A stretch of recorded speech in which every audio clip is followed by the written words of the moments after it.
am an assistant professor at Allameh Tabataba'i University, known as ATU or Allameh in Iran, where I'm mainly affiliated to the Faculty of Persian Literature and Foreign Languages, where I teach at the Department of Spanish Languages, Language and Literature.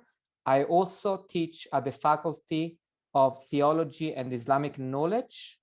And more recently, I've been in the process of joining a faculty called the ECO College. ECO means Economic Cooperation Organization, is a West Asian organization established by Turkey, Pakistan, and the like, where I'm going to join the Department of Regional Studies, that is for Iran. I also teach as an adjunct professor at the Sapienza University of Rome in Italy, at the Master in Geopolitics and Global Security. And the Sapienza is where I got my PhD MBA in Oriental Languages Civilizations, and the PhD was in History and Philology of the Islamic Civilization. And as I was saying, actually, what is interesting about what I'm doing is that I'm the first and today only foreigner member of staff of the university since the revolution. Actually, the university, Allameh Tabataba'i University, which is the most important university in the humanities in Iran, was established in 1983 after the revolution by joining several colleges and institutions. But in any case, I'm the first foreigner of the history of the university working as a member of staff, which is at times weird, I have to say.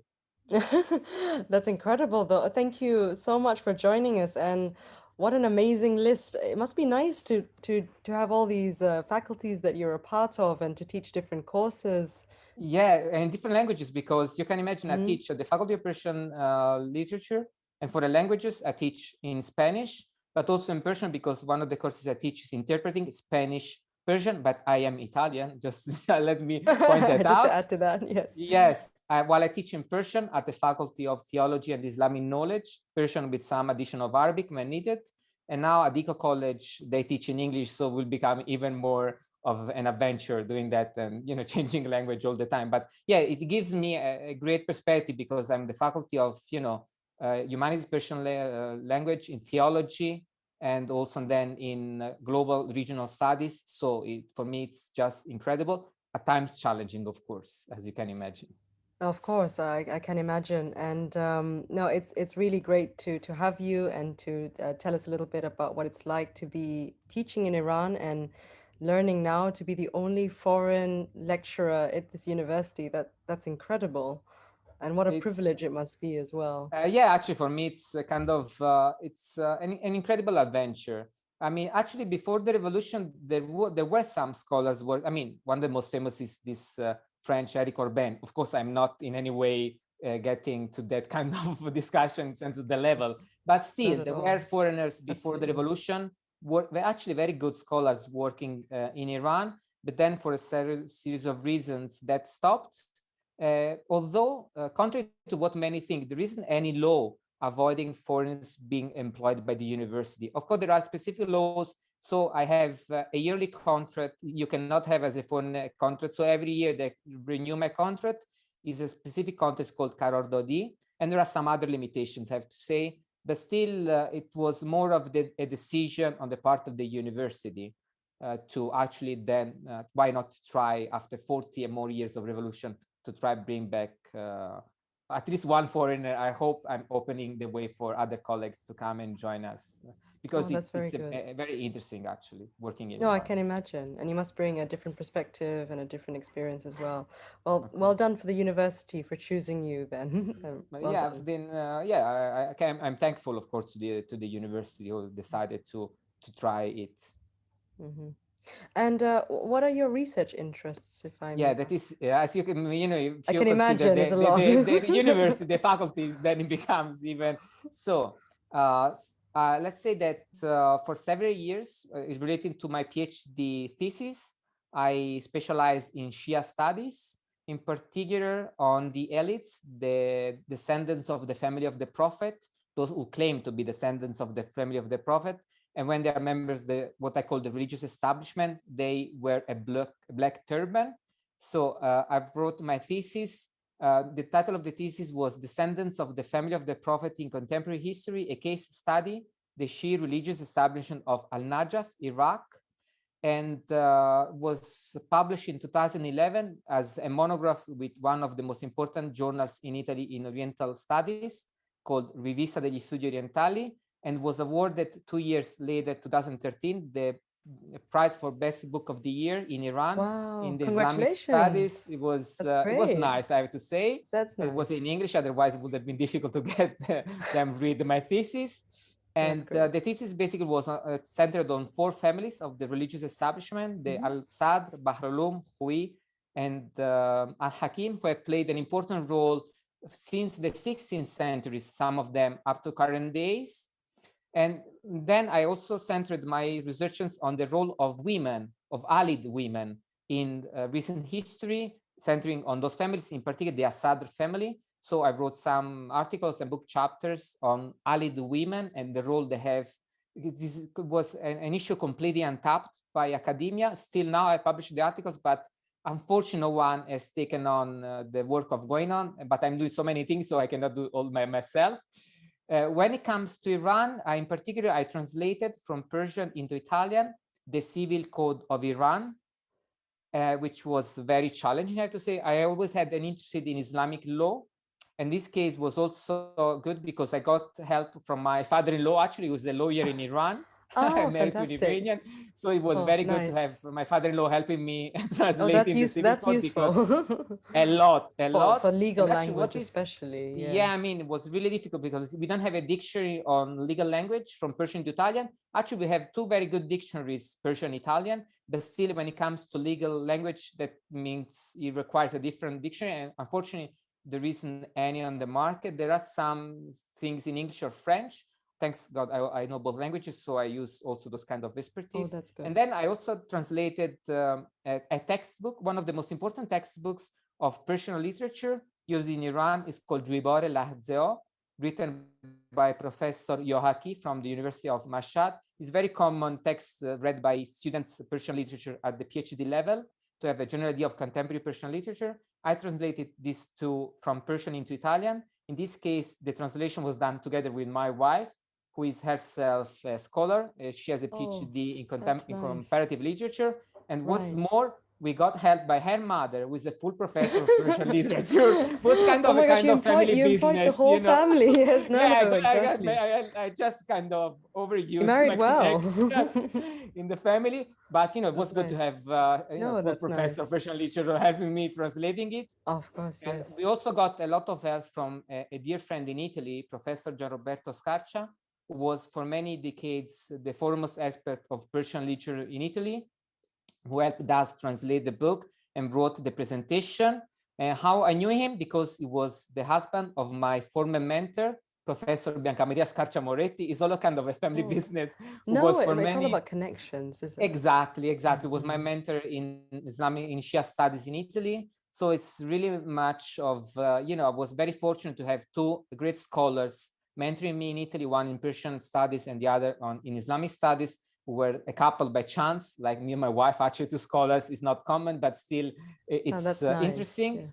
Yeah. And more recently, 80 years ago, changing a bit the topic, I established with 2 colleagues a group called COIRIS, International Relations and Islamic Studies Research Cohort.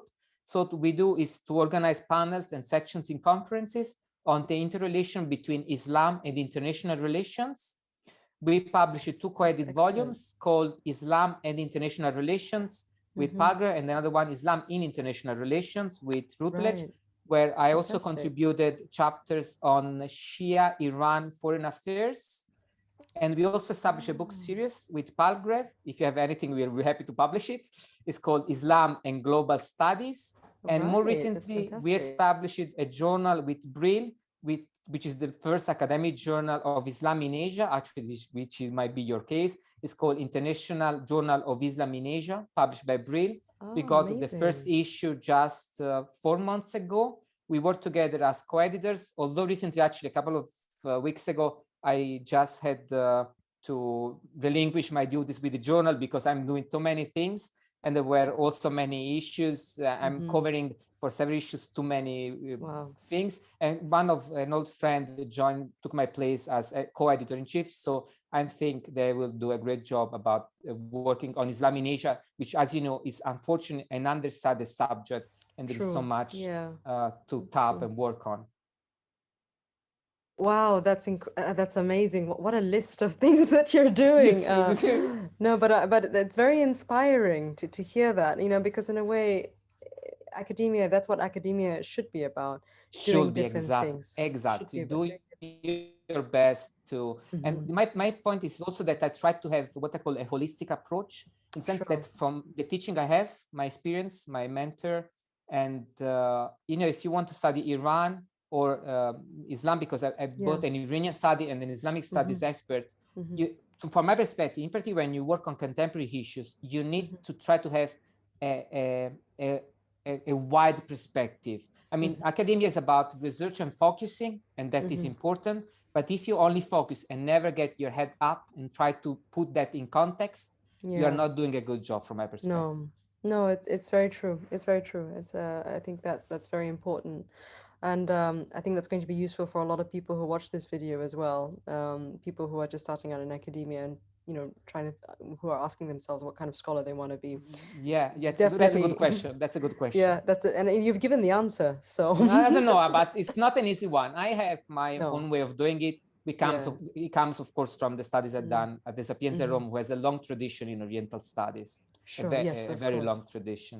Yes, of So course. Yeah. I didn't invent anything. I'm just, you know, a small Mm. follower of No, but it's a very, pattern. it's really, no, it's really nice though. But thank you so much for sharing all your research interests, and it's incredible. I've already just made a little mark about Islam and international relations as a textbook. Like that's fantastic. I have to admit I It's didn't know about interesting. it, but I definitely would like to learn more. And moving on a little bit, may I ask what led you to live and work in Iran? You touched a Yeah, little bit about this, but yeah, that is an I mean, if you, incredible story in the sense oh, I'd that love to there hear are it. several and overlapping Hmm. reasons. One time I think I will write a book about that, Oh, you whatever. should. But and in any case, the first time I came to Iran, it was 20 years ago. I was studying Persian language and literature at the University of Rome La Sapienza. I got a scholarship to study at Isfahan University. To the best Oh, of my nice. knowledge, was the first time they were offering again scholarship after the revolution to students. We're a group of students from Italy and Spain and other places. So I was for summer school at Isfahan. Then 3 or Nice. 4 years later, I got another scholarship. I don't know why they gave me scholarship to They must me. have liked you. They must have liked I don't know, you. maybe, I don't know. And I was actually at Allameh Tabataba'i University for a summer school where I now teach. Ah, That is how funny. incredible. That is What a full very circle. fun. In the very faculty where now I'm teaching Persian literature for languages, I started, I don't know, was 17, 16 years ago as a student, summer school. Then I That's came nice. again 13 years ago. I was doing a project financed by the European Union on the external image of the European Union in the world. In my case, I had to write a paper on the image of the European Union in Iran, which was fascinating to me as a Right, European, of absolutely. course. Of course, Was yes, very interesting. definitely. But more interesting that I knew I met my wife on the Oh, plane coming from Italy to Iran, which is no. a kind of movie story. We That were on an is, Iran yes. airplane, you know, there was no one. Actually, I started speaking with her mother because she's a professor of Persian literature. I hadn't seen Right. the daughter. I was interested in the professor. And then, you know, I just started speaking with also her daughter. And actually, very quickly, for not serious, in a few months, we married. Oh, So we nice. decided what to do, you know, stay in Italy, in Mm-hmm. Iran, going somewhere else. At the beginning, we were in Iran for a couple of years. I was revising finishing my PhD thesis and revising Mm-hmm. later the monograph. It took 2 Mm-hmm. years of profound work to revise to publish it. It's not that easy Mm-hmm. as it It's looks at the not that easy. beginning. No, Not at all. You have to change completely what you of wrote, course. basically. Sure. And then she decided she wanted to get her own PhD. So we Mm-hmm. moved to Italy. She got her own PhD. Ah, Then after fantastic. the PhD, we again what we are doing, we're staying in Italy, in Iran, we go to London, whatever, I don't know. And then we decided, okay, let's go to Iran and see how you know, just check the waters, see how things Mm. are going. And actually, we visited Allameh Tabataba'i University because she has gotten her own MA in translation studies at that university. I So we see. went. So and it's kind of a magic story in terms It of is, relation yes. with the university. So we went to Mm. meet one of our former professor of translation, English translation. He introduced me to the head of the Department of Spanish language, and for a series of reasons. One is that I have an MA in translation Arabic Spanish, and that's my Right. PhD is philology and history, and I know Okay, Spanish and okay. Persian. And I had a project with Spain on the heritage of Al-Andalus. So they needed Ah. an expert on Islamic and European studies who knew Spanish. I was the only one in the country. So they told me, why don't you join us? What is interesting is that at the Nice. same time, I went to the University of Tehran to meet a renowned scholar, Muhammad Marandi, who Uh-huh. was at that time Okay. the head of the Faculty of World Studies.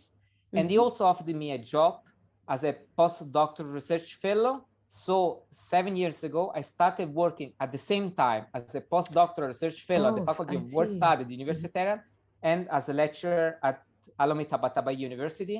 2 years later, when I finished my postdoc, Allameh decided to employ me as how they call it here, Right. Heyate Elmi, which is a full member of staff. It Mm-hmm. was the first time. You can understand Wow. how difficult it was for the university to understand how to do it. We didn't Yeah, have an sure. idea. Actually, no one had, knew how to This do is it, new. and still now no one Mm. understands how to do it. And every year have so many problems. They still, see me. Oh, what are you doing here? I'm the one. I'm the same guy of the previous year renewing the. I mean, it's kind of Oh. very weird story. Mm-hmm. But it's like that. I started teaching at the Faculty of Persian language for the literature and foreign languages. Then 2 years ago, I joined the faculty, also the Faculty of Theology and Islamic Mm-hmm. Knowledge. And now I'm in the process of joining also the Department of Regional Studies at That's Beko College. fantastic. And that's Yeah. becoming a kind of, I have several parallel lives, as expert on this and that, but I'm doing my best. Yeah, no, that's it. No, that's amazing. And no, thank you for taking me through that. Congratulations. And it's so nice because there's so many full circles for you, it sounds like. Exactly. What is That's fascinating to me lovely. is precisely this weird. I'm a historian, so for me, all these four cycles are very fascinating. As from looking from outside, my own life, Yeah, it's that's very nice. weird, I have to say. Yeah, it's in a way I do believe in fate, so there must be It makes a lot of sense in something that there. case. For me, I'm a historian, a kind of, circles. It look like, Yeah, the Ibn yeah. Khaldunian way of looking at Yes, history, exactly. but it looks like that. Appropriate. Yeah, Appropriate. yeah, yeah, And exactly. are you working on anything at the moment? I mean, you actually told me everything that you're working on, but is No, there actually, anything no, specific? I've not, because in this, Ah, tell me. I'm working on something completely new for me and for Oh, anyone, that's in great. the That's sense that exciting. as I started working at the, by chance, just because I had Mm-hmm. an MA in Spanish Arabic translation, and I also Mm-hmm. knew Persian, and I joined the Department of Spanish Language and Literature, I began working on Latin America. So what I began to do was to mix my expertise on the Near East, in particular Iran, with Latin America. So That's I great. started working Mm-hmm. in particular on visual culture, Mm-hmm. connection in visual culture between Iran and Latin America, and in particular Iran and Mexico, working on muralism before, during, and after the revolution in Iran. And you won't believe how many connections there are when you look at the muralism in Iran of the revolution with the muralism of revolutionary Mexico and Latin America. That is mind-blowing for me. It's a kind Wow. of, and I've joined several research groups in this respect because by chance I had the colleague who was doing the opposite, someone specialized in Latin America who got an interested in Iran and works at the Autonomous University of Madrid. So we were going at the same time without knowing each other in the opposite direction, starting from Latin America, him, and coming to the Near East, starting from the Near East and looking at Latin America. And actually, we have been Yeah. together in the last 4 years in a couple of projects financed by the University Autonomous of Madrid on the connections between the first one, Iran, and the Hispanic world. Actually, the collected articles came out under the title of An Old Friendship, 400 years of historical and cultural relations between Iran and the Hispanic world. Although the book is in Spanish, Wow. unfortunately, if one, No, but it's the first no time, to the best of my problem. knowledge, that a structured work on the relations between Iran and the Hispanic world is undertaken. And more recently, Oh, we are so great. working together in another project that is ongoing on new international relations. I organized a conference here at ATU in November that was where 52 colleagues from kind of 25 countries participated, with many papers actually on the Near East, on Asia and Latin America. Again, in my case, I Amazing. was working relations between Iran and Latin America, and Mm-hmm. now I'm working to publish the best papers in a special issue of a journal and in an edited volume. And moreover, with my colleague Fernando, we are establishing a new book series with a major publisher.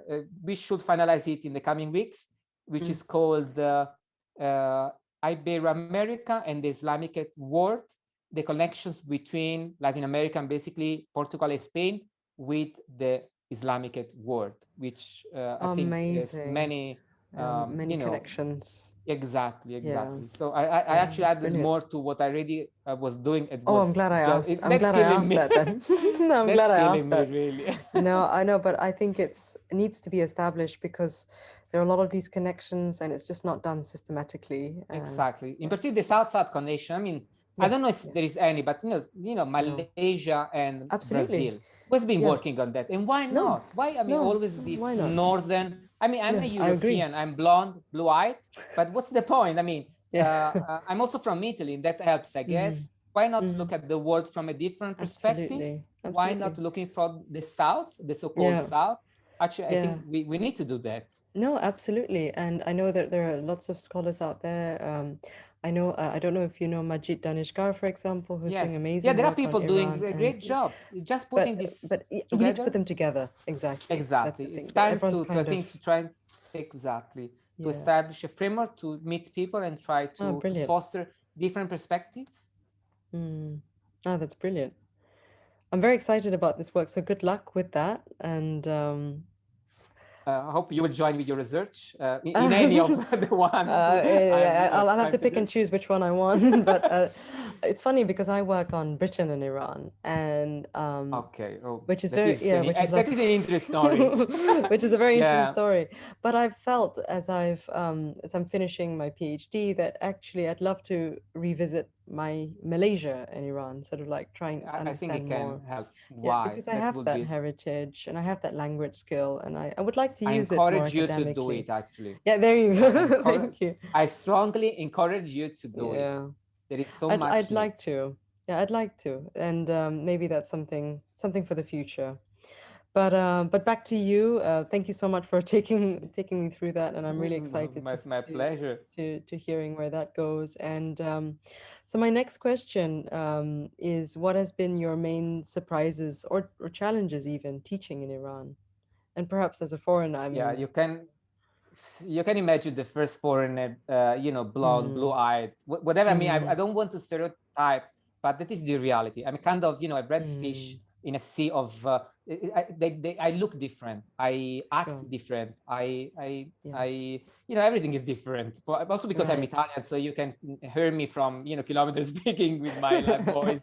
So it's kind. Although thanks God, I speak fluent Persian. I teach in Persian. So at yes, times it looks like they forget I'm a foreigner for short periods of time. Although again the way I act, the way I mm, teach is very different. Actually, at the beginning I have to tell you, the first couple of the 3 semesters were kind of an open war with some of my students because mm, they had very different expectations right, and experiences. But I was coming from a university, the Sapienza University, and in particular Oriental Studies, where mm-hmm, teaching was extremely good, where requirements mm, were really high. I remember yeah, my professor of Islamic art bringing, publication in Russian, and I was telling him I don't know Russian. It was, at the Sapienza, I mean, the expectations were really high. mm, So I mm, was from that framework coming here where things are different.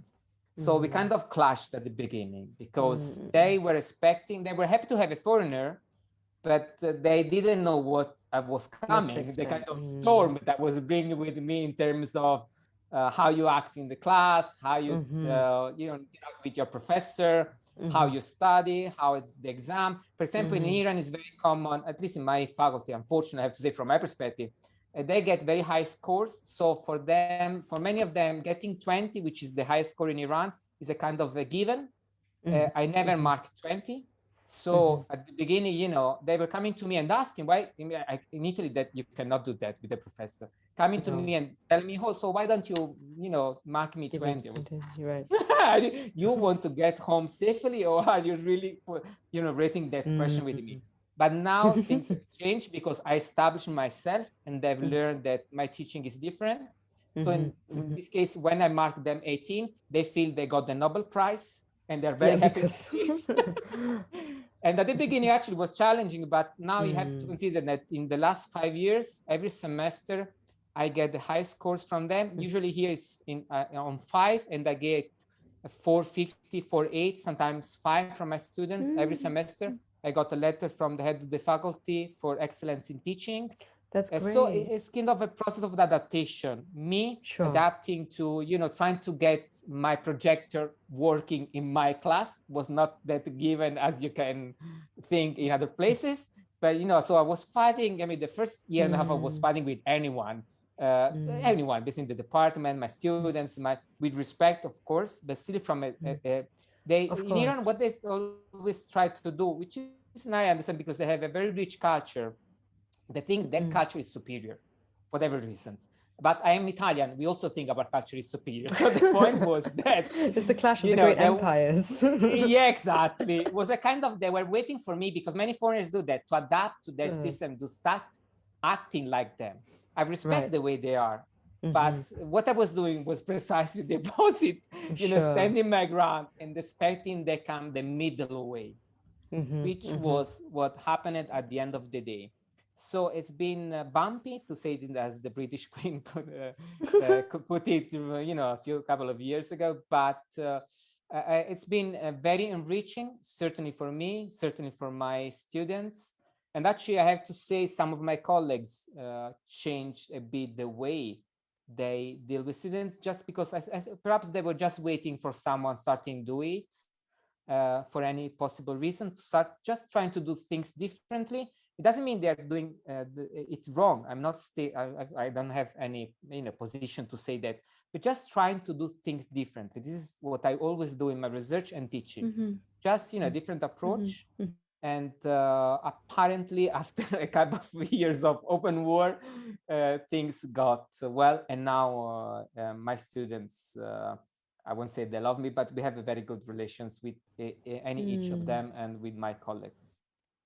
I mean, with anything, there's always a question of adapting to a certain world culture. Exactly. Yeah. I mean, you are Malaysian and you are London, so you know well what I'm talking about. It's very different. Yeah, even as a student, going from Malaysia to the UK, it's very different. In Malaysia, we're taught to memorize everything we learn. In Iran, it's not that different. Yeah. Exactly. So exactly. And I do precisely opposite. Every time I ask them to think, I can, wait half an hour and they're still waiting to answer, because they didn't. I mean, for me, it's incredible. In Italy, it's precisely the opposite. If you memorize, I mean, you never get your exam. It's about an open question. And they weren't used to open questions. No. To explain me why you are choosing. It's not right or wrong. It's why. I think we just, I don't know, like in Malaysia, it's that critical thinking wasn't quite established from early on. I know it was very different, but in my case, I still have problems like that. Every time, they tell me, I pose a question, they say right or wrong, but it's not. There isn't a right or wrong answer. A wrong answer. There's no black and white. I want to know why, and you have to explain. Actually, you can convince me that your wrong is the right answer, but you have to explain that to me. And none of them is used to that. So every time, in certain way, I have to start from zero and reset their way of working. That is a bit tiring, I have to say, but now I have students who have done very well when they graduated, very well. Some of them, I have students now in the Ministry of Foreign Affairs. I have students working in a TV here where they work on Spanish word. I mean, I have students now doing their PhD in Spain or in Italy. So I think it must be rewarding to see that. I mean, yes, it is. For me, but I do that for my students mainly. And I mean, I already did my studies, so it's not a lot about me. That's very kind. And it's been so great to talk to you. And thank you so much for answering all my questions and taking us through your experience. And sort of as a final question, I was wondering, what are the most common misconceptions you get And how can we improve relations between Iran-based academia and elsewhere? Yeah, I mean, there are many in the sense that for a whole bunch of reasons, I don't know, but you know, this, I mean, you have studied Iran about the intoxication and this idea of the foreigner. They are Iranians are very welcoming, but I always point out that they are very welcoming with people who pass by. And a series of unfortunate reasons, Oh, that's they've interesting. lost the to be used to have foreigners living in Iran among them, not close in an embassy, not close somewhere, but getting to work together with them and trying to do things together. And for them, so they have an whole series of stereotypes, sometimes idealized either in the positive or negative way, a European foreigner, and but very not, you know, far away from reality, in the sense it's not about idealizing or demonizing, it's about doing things together. And that has been quite challenging, I have to say. Believe me, it's not that easy as it looks like, because for a series of reasons, Iran, unfortunately, has been isolated, both inside but also outside. Try to ask your Iranian friends how they have to fight to get a visa. And that is also from my colleagues. So I have so many colleagues that know so many things about the world, they read about it, they do research, but they have not been there. And that is a big issue. And there are not foreigners here so that can exchange this kind of experience. So actually, in certain respects, it's a kind of an island. Iran is one of the countries with the more countries bordering, more than, you know, only following Russia. There are so many countries bordering, but still it's very much an island because it was isolated because of the war, but also from that side because of the old what is a propaganda against Iran. Unfortunately, it is really a propaganda. I mean, really, there are so many issues. I live here, and I can tell you that I have so many issues with how they manage the country, but still most of the things is propaganda. So it's been isolated. So my colleagues have faced so many issues. And some are really sometimes in terms of language. Sometimes, you know, also the English they use for me is weird because it's not an English based on experience, based on movies, or sometimes, you know, it's I'm actually not on US movies. So sometimes they speak to me and it's not really what we say. It's not because you see that It's on a funny. movie on the Bronx in New York No. that you can call me man or whatever. I mean, reality is not It's like exposure. that. Yeah, and you know, so there are It's exposure that they get. there are things are changing. And actually, in particular, with the current, I don't delve usually with Iran internal affairs in Iran, but they realize that the current administration, the government has tried to internationalize a lot. My university established the Office of International Relations, Academic Relations in 2013. The university was established in 1983, and until 2013, they didn't have an Office of International Cooperation. I mean, that's weird. It's a And long the year, time. it's too many years. But and the year later, they hired me. So, and actually, the director of the office, Dr. Mandana Tishayor, has done an incredible work in the last couple of years, 5-7 years. We have signed memorandum of understanding with almost any country. And for example, in the case of Spain, we signed a kind of 10 memorandum of understanding. I personally have been working a lot. Actually, I've been supporting a lot the Office of International Relations. They took me to internationalize the university. My point is that I cannot do that alone. It's kind of too many, you know, it's too big to be real. A lot. And I myself in charge of the MO we signed with the Sapienza University of Rome. So there is the need for internationalization. There is the need to open up. At least with the current administration, there's been a will to open up. Unfortunately, as you know, a peculiar president arrived in the United States, and the things went weirdly wrong. You know, the sanctions. Just let me man. We have so many scholarship for students, but still for an Iranian now for a student to go to Spain or to go to Italy, difficult. It's very difficult. And the sanctions are affecting my students. That's it's a tragedy, really. And I can only hope that things, now that that peculiar precedent has gone, I can only hope that things can be overturned or moved in a better direction. Yeah, at least I not expect, you know, world costs on global affairs. I don't expect miracles, but this is the level of pressure on the Iranian population has been beyond the pale. I mean, that's really too much. You cannot destroy the future and the life of so many students. And, you know, the hospitals we have been, I mean, there are excellent doctors. And actually, also in this case, the family, my brother-in-law is a doctor. So I know very well the situation. Actually, was has been facing corona because it's one of the fields he worked. And, but, you know, they've been working with very limited means because of the sanctions. You cannot sanction hospitals and, you know, medical staff. Suffer. I mean, that doesn't make, you're not affecting the structure of power like that. I don't know if it makes sense, but certainly it doesn't make sense to sanction ordinary citizens. This is what unfortunately has been occurring in the recent years. That's really tragic. It's really tragic to hear that, and I'm only praying for better days. Definitely. We hope so. I hope so for my students and for my colleagues. Of course. But you know, it's been a real pleasure talking to you, Professor. Thank you so much for your time. Many thanks for having me. It's been my pleasure to meet you. I hope you will follow my just really engage.